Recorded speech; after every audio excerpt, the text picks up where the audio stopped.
Salut les filles, aujourd'hui nous allons parler du lissage, donc tout ce qui est lissage, principalement le lissage brésilien parce que je me suis particulièrement intéressée à cette technique de lissage naturel qui finalement n'est pas si naturel que ça. Il y a du bon comme du mauvais, mais plus de mauvais que de bon, donc déjà petite déception pour vous, surtout pour les adeptes du lissage parce que je vais vous expliquer un petit peu comment ça se passe. Donc tout d'abord sachez que le lissage brésilien casse la structure, la nature du cheveu.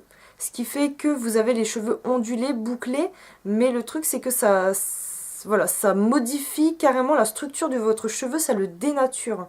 Ça le force à être raide, lisse, ce qui donne effectivement donc l'effet de lissage. Mais c'est un effet qui reste temporaire malheureusement. Mais c'est également un cache-misère bourré de silicone. En général, ça contient énormément des tonnes et des tonnes de silicone, ce qui fait que ça aide pas forcément. C'est pas le top, c'est ça qui est dommage. Parce que vous avez toujours une sensation, un effet qui ne dure pas. Ce qui vous donne envie justement de recommencer parce que ça reste dans tous les cas temporaire. C'est quelque chose que vous n'allez pas acquérir sur du long terme, ce qui est vraiment dommage. Parce qu'en plus de ça, ça peut être extrêmement cher, ça peut être excessivement cher. Je pense notamment à celles qui le font chez le coiffeur. Je pense que je connais pas les tarifs, mais bon, ça doit être quand même pas mal, surtout si on a les cheveux longs, ondulés ou bouclés. Ça doit être vraiment déjà un sacré travail. En plus de ça, ça zigouille bien les cheveux. Parce qu'en plus de ça, d'après ce que j'ai compris, on vous passe plusieurs fois les plaques, le lisseur. Ce qui fait que c'est vraiment pas terrible. Voilà, c'est dommage.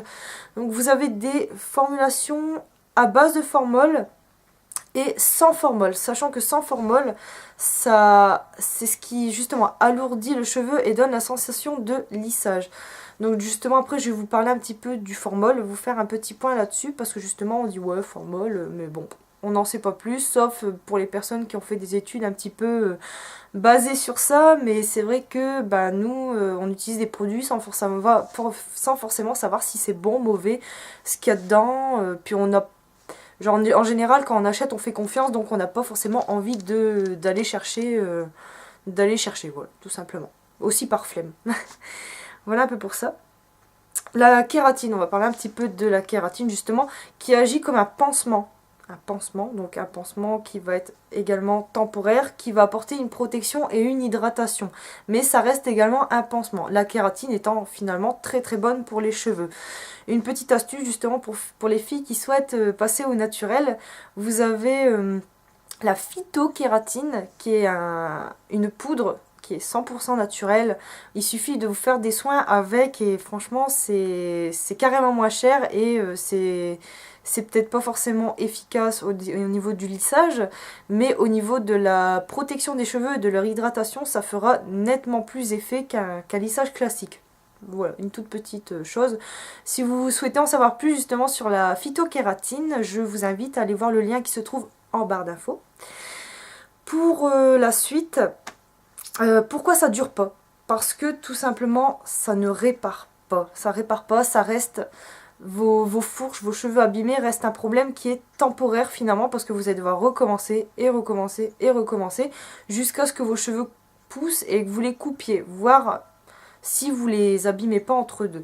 Donc là j'ai fait une petite recherche sur ordinateur et je vais vous dire un petit peu ce que j'ai trouvé sur le formol parce que je ne savais pas du tout et ça m'a encore plus refroidi. Déjà que j'étais pas chaude pour le lissage mais là c'est un truc de fou. Alors, formol utilisé par les industries en tant que désinfectant, produit ménager et cosmétique pour embaumer les corps avant enterrement. Déjà là, ça le fait moins.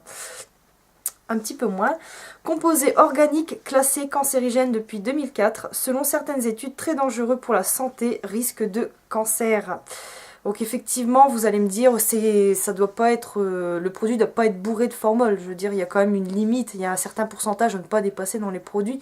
Mais je pense qu'à force de répétition, à force de se mettre de la merde, tout simplement, que ce soit sur la tête, sur le corps, aussi bien des merdes, il y en a partout, donc ce qui fait que ce serait bien quand même de se limiter un petit peu, ce qui fait que quand vous faites un lissage, et que vous faisiez un lissage, et encore un lissage, et encore un lissage, et ça fait que vous arrêtez pas de vous en foutre sur la tête, et je pense pas que ce soit vraiment l'idéal, à moins que vous aimiez prendre des risques. Mais bon, je pense pas que ce soit vraiment le cas.